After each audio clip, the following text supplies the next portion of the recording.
5.13, a divestment remedy will result in costs to the UK customers through the same distortions in market outcomes that the CMA is seeking to prevent. The CMA's merger remedies guidance views competition as a dynamic process of rivalry between firms seeking to win customers' business over time. In a typical case, restoring this process of rivalry through structural remedies such as divestitures, which reestablishes the structure of the market expected in the absence of the merger, should be expected to address the adverse effects at source. So I guess essentially they're saying if you're making us sell off these parts of the deal, it's just going to reestablish the structure of the market that currently is there. And I mean, there's a lot of stuff in this current market that is bad for customers, bad for consumers. It doesn't provide customers the best amount of benefits.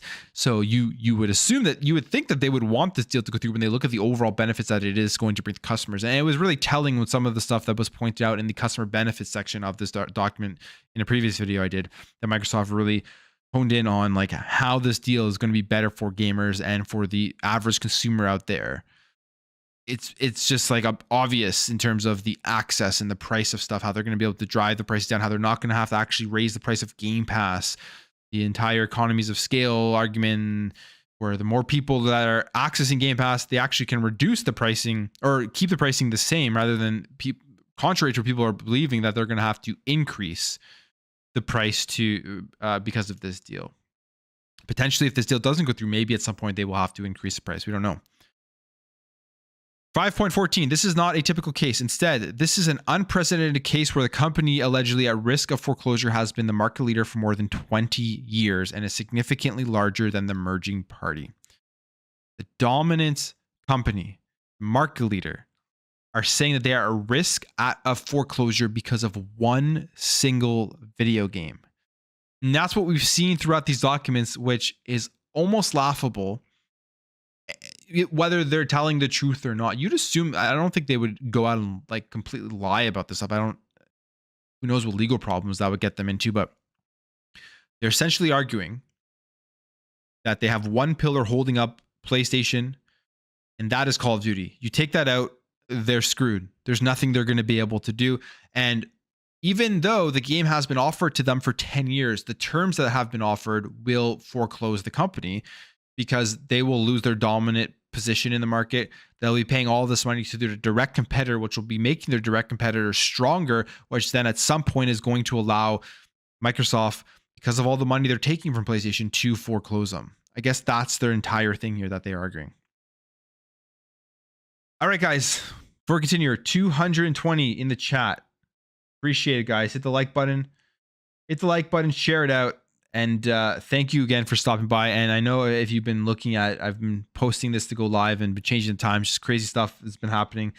So I'm finally able to sit down and go through this. Really excited to continue to read through this. We're almost on page 28 here of 33. So we're getting to the end of the document. And if you haven't checked out my playlist, I have a playlist of all the ABK stuff, all the videos in there, where I've gone through the other sections of this document. It's a lot of interesting stuff to read over, and it's always good to read the actual documents themselves, because there's all these articles that come out where it's a lot of people's kind of picking and choosing which parts to focus on and kind of adding opinion to it. But now we're seeing exactly what they've been talking about. So continuing here, looking at the relative size of Sony and Microsoft, the installed console base is split roughly percentage to Sony and percentage to Microsoft. So they're talking where the difference is in terms of who's the market leader.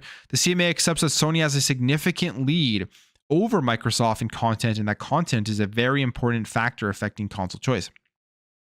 There is a further unique aspect in this case. That is that one of the competition concerns which the CMA is attempting to prevent already exists, just directed at the smaller player in the market, Microsoft. The CMA provisionally finds that even where content is available on PlayStation and Xbox, competition is only affected where Call of Duty is available on equal terms. So here it is. What currently is happening right now is Call of Duty is not equal. That is not the case today.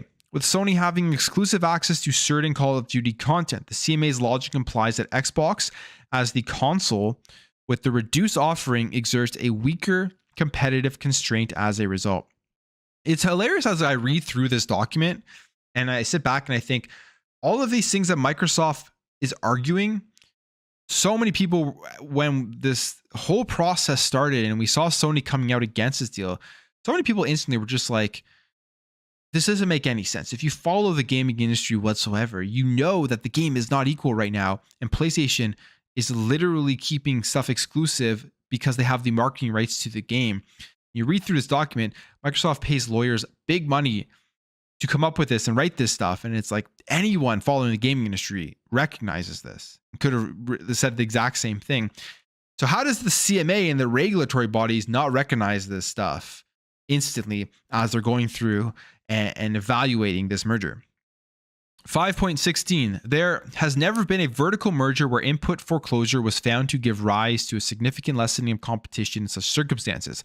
In this case, divestment will eliminate rivalry, enhancing efficiencies, and preserve the status quo where PlayStation has double the installed base, acknowledged content leadership, and exclusive content in relation to Call of Duty, a game the CMA says is capable of making a material difference to the competitiveness of rivals gaming platforms. This is why a divestment to Sony's preferred outcome as a dominant market leader globally. In considering the interests of consumers, the CMA should treat Sony's statements with utmost caution. Now, when it comes to Call of Duty and the marketing rights and the fact that they do have exclusive content currently on PlayStation, we know this comes to an end in 2024. So let's let's hypothetically say this deal doesn't go through. Is there any chance Call of Duty goes back and works with PlayStation again with the marketing rights? Based off of how they've pretty much just destroyed their relationship with everything that is going on here. I would say probably not. But would that mean if Microsoft gets the marketing rights to Call of Duty, if this deal doesn't go through, are they going to be taking part in the same things that PlayStation has taken part in since 10 years now? I don't know. When was the marketing deal? So I think 2015 maybe? I'm not sure. But for however long they've had the marketing deal, will Xbox and Microsoft take part in the same thing if this deal doesn't go through and Activision stays independent? That is the question. And I know there's a lot of people that are saying they better do it. They better stop being Mr. Nice Guy, because where's Mr. Nice Guy gotten you? As we see Sony here just trying to pull out all the stops to stop this deal from going through. Then you'll have other people that say, you know what? If they're going to be true to their word, even if this deal doesn't go through, and let's say they get the marketing rights to Call of Duty, they need to keep things on equal terms, and offer the game still with the same features and everything on PlayStation as it is on Xbox. What they will have advantage of is just being able to market Call of Duty with the Xbox Series X and the Xbox Series S. So we'll see how that plays out. That will be very interesting to see. There's a lot of interesting things that is going to come out of this deal if it does not go through. What's Microsoft going to do with all that cash that they have now that they were intended to put into this deal? If it goes through, won't have to think about any of that stuff.